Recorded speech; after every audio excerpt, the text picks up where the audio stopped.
This is the Stephen A. Smith Show podcast. I'm Stephen A. What's up, everybody? Good afternoon.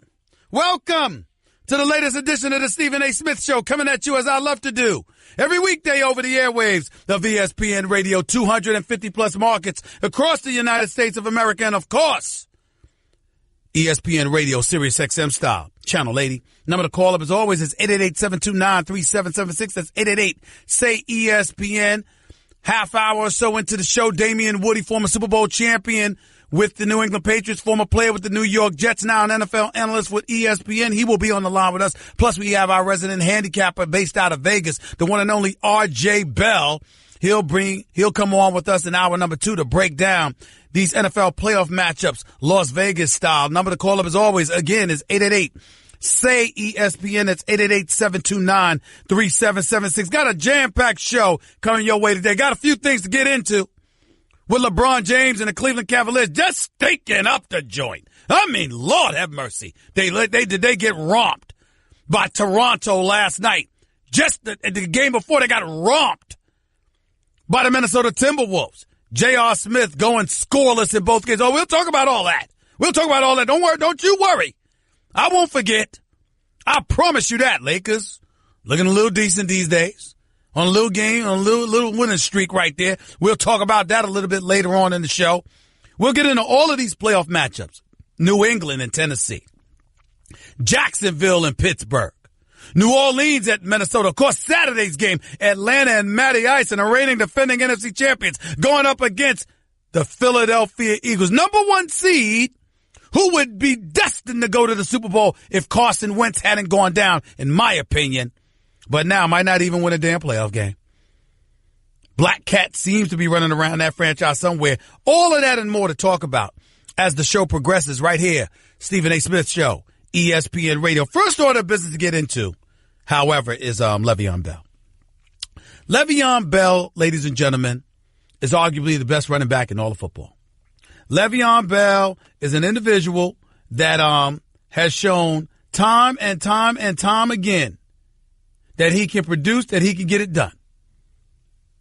This year had over 1,200 yards rushing, had over 650 yards receiving. That puts him at nearly 2,000 yards from scrimmage. When you look at the amount of times he rushes the football, which was 321,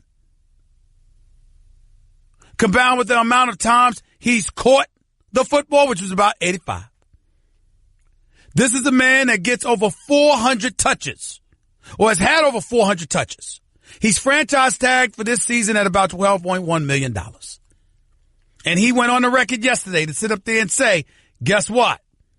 Don't think about trying to franchise him again if you're the Pittsburgh Steelers. He doesn't want a 1-year deal for any amount of money. He wants a long-term deal. And he goes on to sit up there and say, I hope it doesn't come to that, but I would definitely consider it.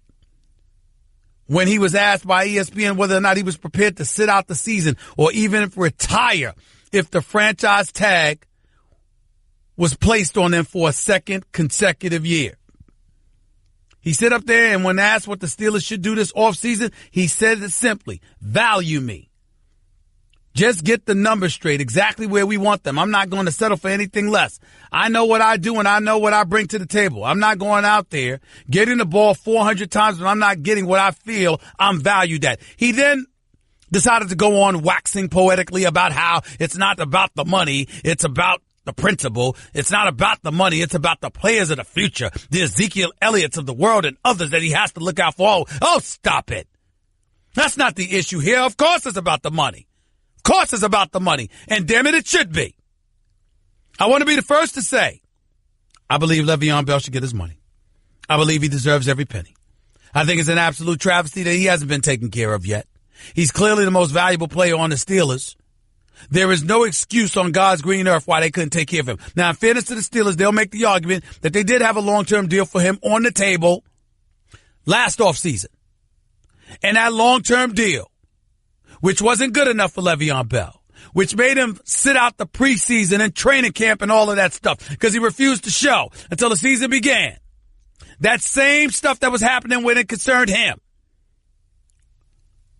It was a long-term deal on the table where the Steelers revealed that it was $30 million in guaranteed dollars on the table for him first 2 seasons, which would have put him at $15 million. Le'Veon Bell clearly feels he's worth more. I got a simple question for everybody there. It's a couple of questions. Number one, how much is a running back worth in today's NFL? How much is a running back worth? And number two, I sincerely hope you don't blame him for feeling the way that he feels, because Le'Veon Bell is absolutely right. You play in that running back spot, particularly in a position where everybody thinks you're done by the age of 30, and you got to defy the odds, the Frank Gores, the Adrian Petersons of the world before somebody is willing to modify their positions. I definitely think Le'Veon Bell has a point, no doubt. But I will say this. I believe it was quite stupid of him to speak up this particular week. Has anybody seen who Le'Veon Bell is about to go up against? Has anybody recognized how tenacious this Jacksonville defense really is? They're number 2 in the entire NFL, ladies and gentlemen, against the pass and against the rush. And in points and yards allowed.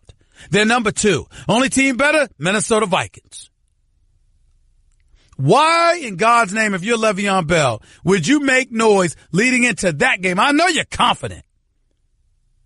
But my goodness, you're going up against one of the elite defenses in all of the NFL with a bunch of young Rough Riders on that squad. Calais Campbell is the senior citizen of the crew. This defensive line got about 55 sacks. They're top 2 against the rush. Their secondary with Ramsey in the crew is no joke. They even got a former Dallas Cowboy there named Barry Church, and he's not even contaminating them because of his pedigree with the Cowboys. He hasn't even had a contaminating effect. Why in God's name would you pick this week, if you're Le'Veon Bell, to open your mouth? I'm just asking. 888-729-3776. That's 888-SAY-ESPN. That's the number to call up. That's what I'm wondering about. That's what has me a bit flummoxed. A bit perplexed, because obviously I'm a Steelers fan. I'm rooting for them. But do I fear the Jacksonville Jaguars a little bit? Defensively, hell yes, I do. I saw what they did to the Steelers this October 8th. I saw how Ben Roethlisberger threw 5 interceptions. I saw how he was speaking after the game, looking like a lost puppy, talking about, maybe I don't have it anymore. I saw all of that. And maybe it was just a bad day at the office, and I understand it. But Jacksonville has caused a lot of people a bad day at the office. Just ask Tyrod Taylor and what Buffalo happened last week. 3 points. 3. This defense is no joke.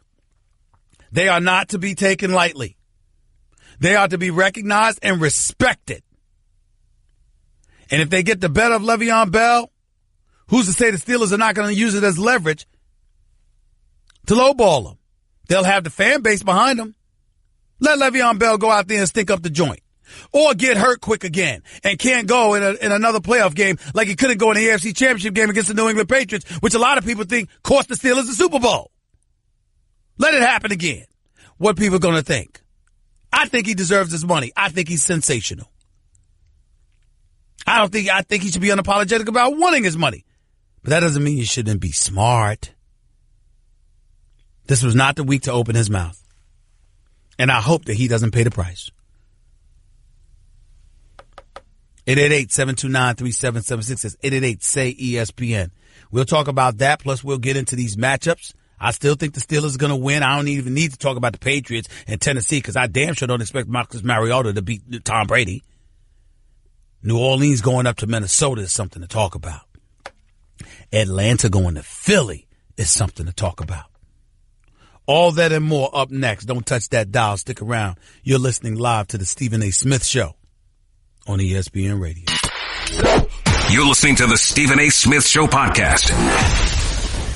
Welcome back to the Stephen A. Smith Show right here on ESPN Radio. As always, my honor and privilege to have my next guest on the line, NFL analyst extraordinaire, Super Bowl champion, formerly with the New England Patriots, obviously working for ESPN. He's always great on radio. On television, sometimes he does not wear a tie, and I will not tolerate that. I am the big boy, not him, but here he's the big boy right now. The one and only Damien Woody's on the line with us right now. What's up, big boy? How you doing, man?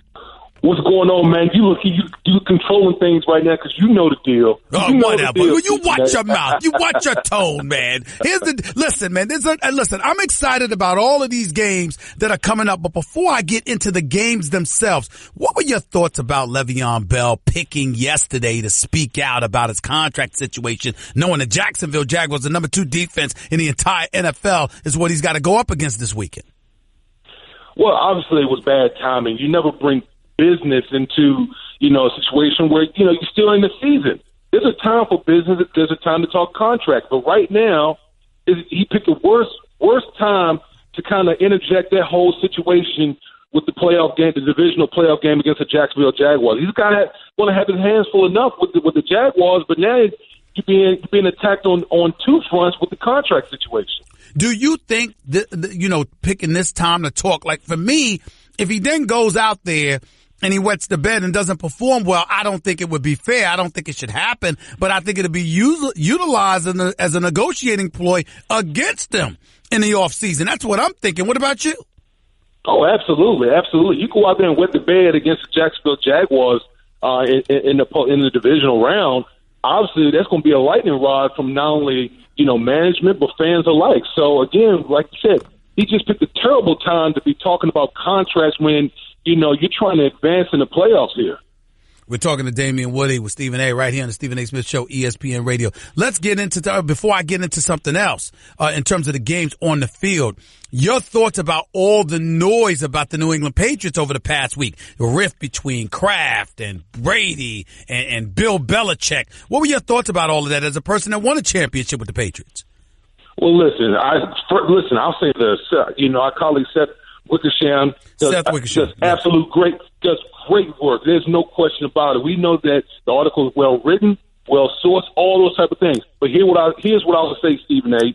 There's no organization in the National Football League that knows how to ignore the noise better than the New England Patriots. We've seen it before with Spygate, with Deflategate. All these different things come about, and you know what the Patriots keep doing? They just win. They win because you know why? They have one singular voice in Bill Belichick that knows how to get his guys focused on what's really important, and that's going out there and winning football games. And I don't anticipate anything different happening this time around either.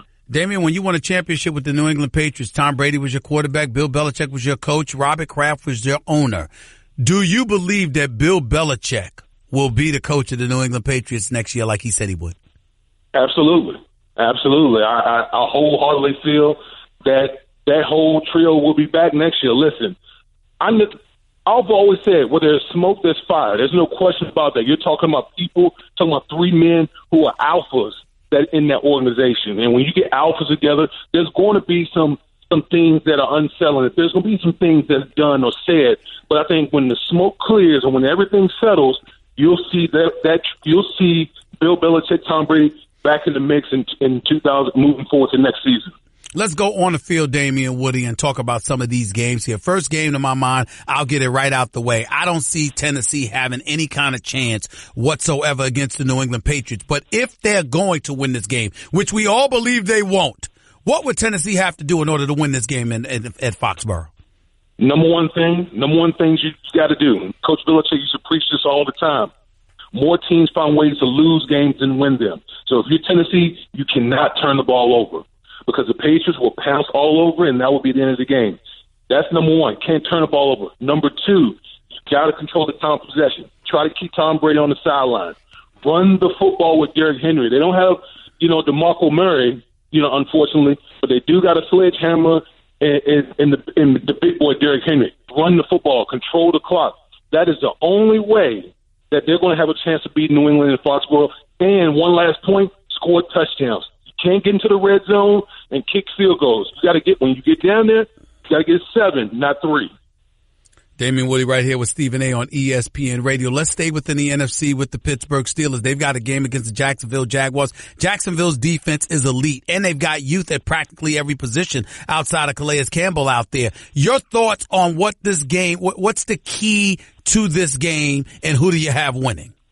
Okay, so here's the deal. Last time they played, Leonard Fournette ran wild. Leonard Fournette ran wild. 181 yards. 181 yards. 28 carries. That's right. He ran wild. So to the Pittsburgh Steelers, defensively going into this game, make Jacksonville one-dimensional. Blake Bortles' confidence is shot. Anyone who's watched Jacksonville the past couple of weeks, the guy, he just lost all his confidence. He had like a three-week window in the month of December where he looked really, really well. Past couple of weeks, not so much. So I'm stacking a box against Leonard Fournette, Chris Alvarez, and them boys, and I'm going to put the ball. I'm going to make Blake Bortles beat me, and I don't think he will against Big Ben in that offense. Big Ben talked about how this is maybe one of the best defenses he's ever gone against. He's been raving about the Jacksonville Jaguars. I remember speaking to Teddy Bruschi yesterday when he was talking about the New England Patriots and what their philosophy is and how Bill Belichick would say spray the perfume on an opponent to, just shower them with praise and all of that other stuff. Don't do anything to motivate them. You could make the argument that that's what Big Ben Roethlisberger is doing here, or you could recognize the fact that he threw 5 interceptions against them last October 8th. And ultimately talked about how he might not have it anymore after going up against them. And that you might use that as a rationale to say maybe he has some fear when it comes to this team. Which one do you think it is? Well, here's the difference, okay? When you look at Coach Belichick in New England and how they, quote unquote, spray the perfume, they do that. They do that with every opponent, whether it could be the Green Bay Packers or it could be the Cleveland Browns. Coach Belichick believes in, finding the best of any team, regardless of the record. So he doesn't give them bulletin board materials. Whereas when we're talking about the Jacksonville Jaguars, and in particular their defense, this is legit. This is, in my opinion, the best defense in the National Football League. They are elite on every level of that defense. They have speed. They have pass rushers galore that can get after the quarterback. And if the Pittsburgh Steelers don't stay ahead of the chains, and what I mean by that, they need to keep things in 3rd and 3, 3rd and 4. You get to 3rd and 8, 9, 10 plus, that's where the Jaguars excel because they got pass rushers. They've got 55 sacks this year. 55 sacks. Lord have mercy. Big Ben Roethlisberger, good luck on the kind of day you're hoping to have. I can tell you that. Let's transition to the NFC real quick. New Orleans is going to Minnesota. What do you make of this one? Well, man, this is going to be this is the best game this is the best game in my opinion. You're talking about Case Keenum. What a story you got in Case Keenum, who to me is like a dark horse type MVP. The way that Pat Sherman, the Minnesota Vikings offensive coordinator, has handled Case Keenum in that offense. So you got an elite Minnesota defense going up against that Drew Brees-led New Orleans offensive attack. Something's got to give here, Stephen A. One of the things got to give. And usually in the playoffs, a great defense will beat a great offense. So I think that's the matchup to watch in this game. Last game of the weekend. I mean, listen, you got Atlanta going up against Philadelphia, even though that game is before New Orleans, Minnesota, because you've got Atlanta going up against Philadelphia Saturday. They have Nick Foles, but as far as I'm concerned, that's what should give Atlanta the edge. Everybody's talking about Nick Foles having to perform against Atlanta's defense. What about Matt Ryan having to perform against the Eagles' defense? I think Matt Ryan should have the edge here, but what are your thoughts? Well, listen, the Philadelphia Eagles defense, they're no slouch. They got some dogs up front that can get after the quarterback. Fletcher Cox and those boys, Brandon Graham, those boys can get after the passer. So Matt Ryan took a step backward this year, compared to last year. Their points per game is over 10 points less this year as opposed to last year. But I think if you're the Atlanta Falcons going against the Philadelphia Eagles defense, you got to rely on your two-headed monster in the backfield with Coleman and Devontae Freeman. Those two ride those guys, because that's going to be the key in this game. Because if you got Matt Ryan dropping back a whole bunch of times, that front of the Philadelphia Eagles will be able to get after Matt Ryan. So bottom line is this. You've got who winning in the NFC, Philly or Atlanta? So I got Atlanta going on the road and getting the win in Philadelphia. You got New Orleans or Minnesota? Man. What's the hesitation? What's the hesitation, big boy? Don't try to wait a minute. Don't try to get on me too quick, man. I am going to get on you. Don't try to get on me too quick. I'm going to go with the New Orleans Saints with the road win in Minnesota.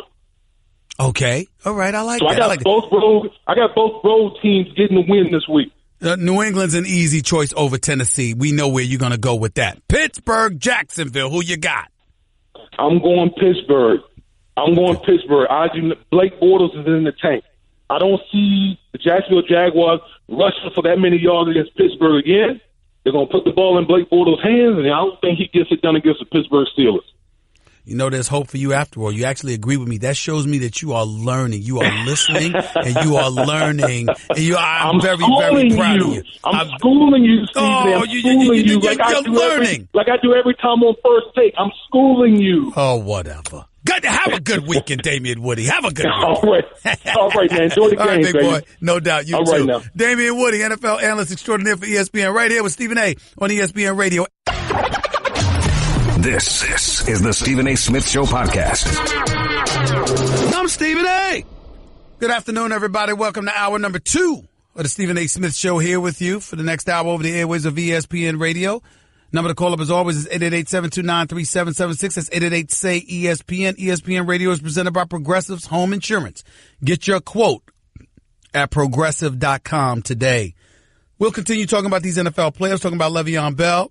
I wanted to transition to a little NFL talk. I thought it was apropos to get into a little NBA talk. I thought it was necessary. After seeing what I saw last night, after watching what I watched last night, after watching LeBron James and the Cleveland Cavaliers stink up the joint last night, along with hearing what Greg Popovich had to say about LeVar Ball last night, I felt compelled to include NBA banter on my talk, on my radio show, leading into week 2 of NFL playoff weekend.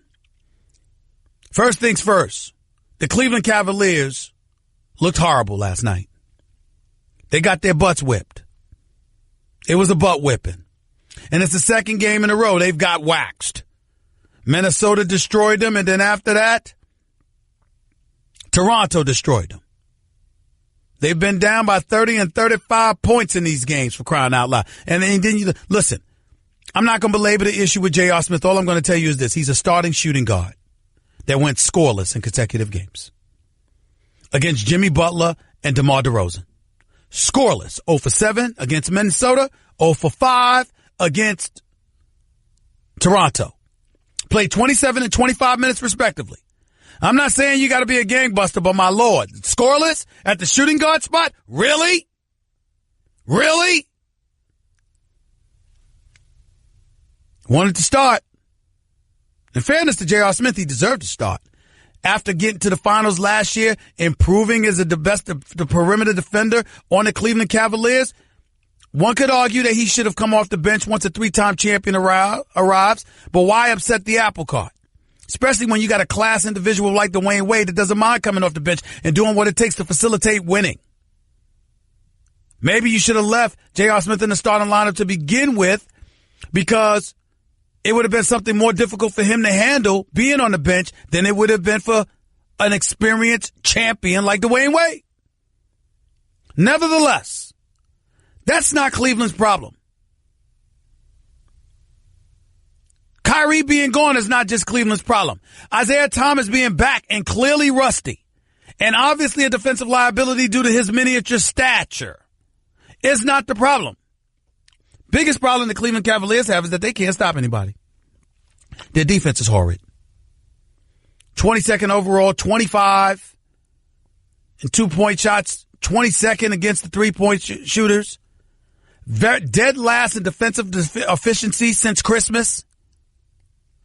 They look bad. There's no way around it. And somehow, some way, Tyronn Lue's going to have to get it together and get them on the right page, because this does not look good at all. You can't listen.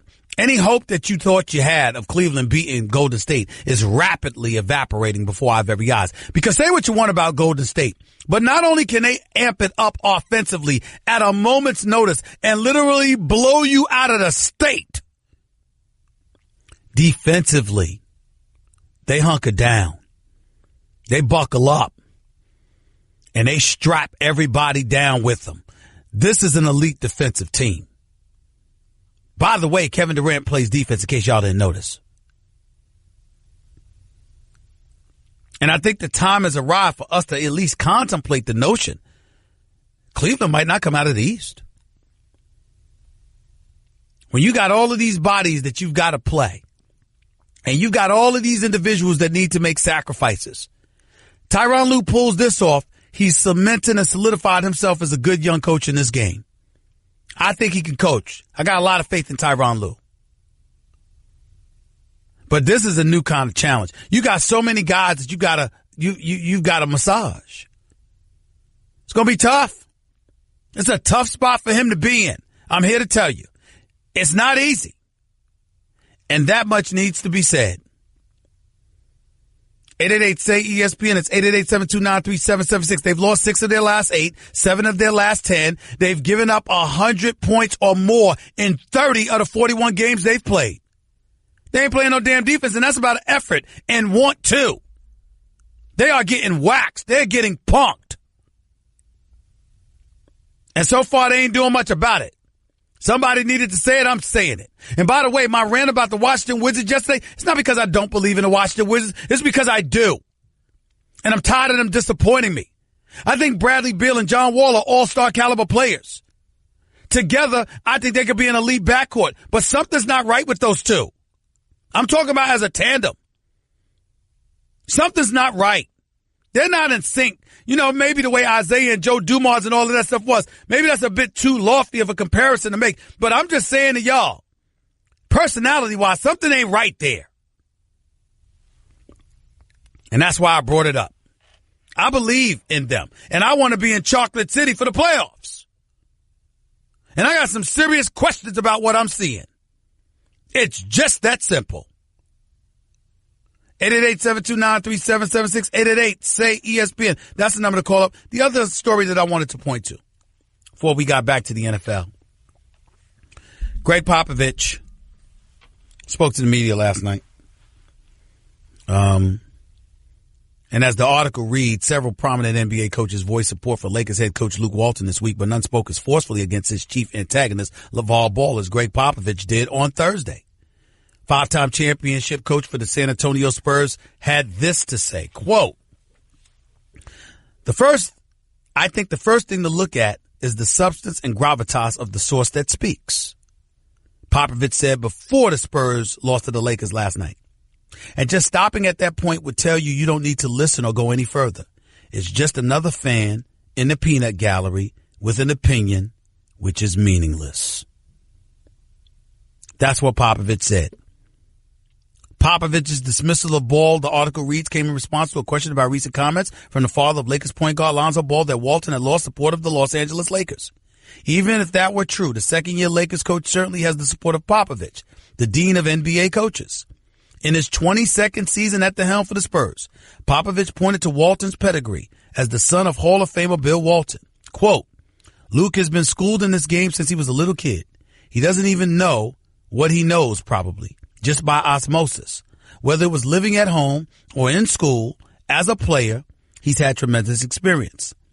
As a player, he wasn't the best athlete in the world, but those are the guys that sometimes understand the game better. It comes a little tougher. They understand what wins and loses, what they have to do to get an advantage, and really understand the game, which he does. He added that Walton inherently understands the game of basketball. Right? Popovich goes on to say Walton is way more than ready to handle this situation. It's a situation that's going to take some time. It's a process, and it certainly doesn't need any outside chatter from people who don't have a clue and haven't gotten over themselves. I don't disagree with a word Greg Popovich said. He's absolutely right. I think Luke Walton deserves the benefit of the doubt. I'm a fan of Luke Walton's. And I love his father, who I used to work with right here at ESPN. Bill Walton's a good man. As kind and as gentle as they come. And by the way, he's one of the greatest big men that ever played the game of basketball, won the championship in Portland, won another championship with the Boston Celtics, and if it hadn't been for his perpetual foot injuries, would have easily gone down. He's one of the top 3 centers in the history of basketball. And the man knows the game. And is quite candid in terms of how he speaks. So if he's candid with us, you know he's candid with his son. And Luke Walton is somebody that I've got a lot of faith in. And I like what I see from the young, talented Lakers squad. They just need 3-point shooting, which Magic Johnson and Rob Pelinka have to get. And by the way, speaking of Magic Johnson, when I was joking about Kevin Durant yesterday, but talking about how Kevin Durant as a talent was better than Magic Johnson, he wasn't the leader and the champion that Magic Johnson was. But if he ultimately became a champion like that, from a skill perspective, Magic wasn't on his level. My man Snoop Dogg actually got at me on Twitter. And then he and I spoke and laughed about it last night. It's my brother. I love him. But he had to get at me. Because I dared say something about Earvin Magic Johnson, who I love too. But getting back to Popovich and LeVar Ball, Popovich is right in what he says. He's absolutely correct. And it's wrong for LeVar Ball to take the actions that he took, which I've openly concurred. But I will say this. I wish I'd heard as much noise when David Fizdale got fired from Memphis. Would have been nice. I wish there would have been more introspection in defense of Earl, coach in Phoenix that lost his job. That would have been nice. Don't get me started on how I feel about Mark Jackson and how quiet the coaches throughout the league were when he put the wheels in motion and Golden State decided to go in a different direction. But in fairness to all of those guys, that's not the same as a father speaking out against an organization he's not a part of. But I just thought it would be nice to point those things out. 888-SAY-ESPN. That's 888-729-3776. Our resident handicap out of Las Vegas, the one and only R.J. Bell. He's up next live with Stephen A. on ESPN Radio. You're listening to the Stephen A. Smith Show podcast. Always my honor and privilege to have my next guest on the line, our resident handicapper based out of Vegas, founder for pregame.com, official odds maker for the Associated Press. His Twitter handle is at RJ in Vegas. I'm talking about the one and only RJ Bell, who's usually with us on a weekly basis. So it's no surprise that he's here right now going into week 2 of the NFL playoff weekend. What's up, buddy? How you doing? Hey, Stephen, big weekend coming up. Yes, it is. By the way, before we get into any of these games and having you handicap them for us, highlight this for me. You sent me a quarterback experience disparity. Matt Ryan, Tom Brady, Big Ben, Drew Brees compared to Nick Foles, Marcus Mariota, Blake Bortles, Case Keenum. Ever recall going into a playoff weekend with this big of a disparity practically in every game? Not even close. And really, it's every game, right? Think about it. Is the closest one is Matt Ryan with 9 games and 19 touchdowns, and Nick Foles has 1 game and 2 touchdowns. That's an 8-game disparity, and Tom Brady has 34 games versus 1. Big Ben has 20 games versus 1 for Bortles, and Breeze has 12 games versus 0. So if you add it up, it's 75 games for the experienced quarterbacks in the playoffs, 3 games for the inexperienced quarterbacks. And 133 touchdowns for the experienced quarterbacks against 5 for the inexperienced ones. Man, oh man, and only Case Keenum is favored. So the 3 experienced quarterbacks are favored, but Minnesota with the inexperienced quarterback favored over Drew Brees. Are you guys in Vegas doing odds on who's going to be the next head coach at various franchises? You know, Vegas doesn't typically do that, but the online books do. Because Vegas, there's more regulation, but online it's like the Wild West. So they'll have odds on anything. RJ Bell right here with Stephen A. on ESPN Radio. Let's get into this game. Atlanta Falcons favored by 3 at the Philadelphia Eagles. Explain that one. Now, this is my best bet. I like the Eagles here. Now, imagine if Philadelphia had Wentz, they'd be between a 6 and 7 point favorite over the Falcons. Now, Atlanta is a 3-point favorite. So you do the math, it's a 10-point adjustment from Wentz to Nick Foles. Now, let me ask you, Stephen, entering this season, would you have said Nick Foles is one of the 5 best backup quarterbacks? No. No. I would not have said that. Wow, a guy that had a 20. I didn't even think about it. I know he had 27 touchdowns and 2 interceptions one year for the Philadelphia Eagles under Chip Kelly, but ever since then, he fell off the map. I wouldn't have said that. I wouldn't have thought about him, actually. Maybe I would have been wrong, but I wouldn't have thought about it. I think there's not many backups you think about, right? So okay. I think most people would have said Foles was an elite backup, and if you think about it, Wentz obviously was an elite starter, but the idea of that drop being so significant, it really speaks to the public falling in love with Atlanta because they look so good against the Rams team and them not wanting any piece of Foles. And as we talk about, those unpopular teams are usually the teams that offer value.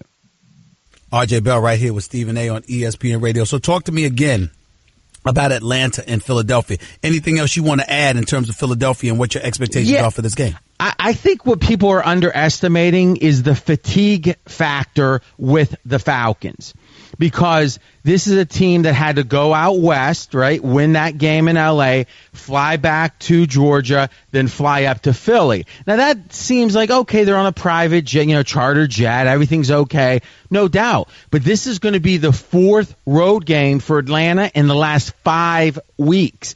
And these weren't just easy games. Every one of them, obviously last week was a playoff game, but they were pretty much had to win most of these games to get into the playoffs. So I think this Falcons team, especially after the road trip, is going to be fatigued playing their 4th road game in 5. And I think that's another reason Philadelphia +3 is the right side. I'm thinking the way Atlanta has looked in terms of defensively over the last several weeks, combined with the fact that they're going up against Nick Foles, I think it's a big plus, that Atlanta defense. And offensively, I'm sick and tired of Matt Ryan deferring to Steve Sarkisian. I know he's the offensive coordinator, but he's a first-year guy at that position. And Matt Ryan in his 10th season, I see no reason why he can't audible. I see no reason why he can't take control of this offense, particularly considering the fact that last year's offense worked better than this year's offense, and you have the same exact personnel to work with. No, I agree. Sarkisian's been a big question mark as the OC for the Falcons. And remember, last week against, as many call him, the boy genius, McVay,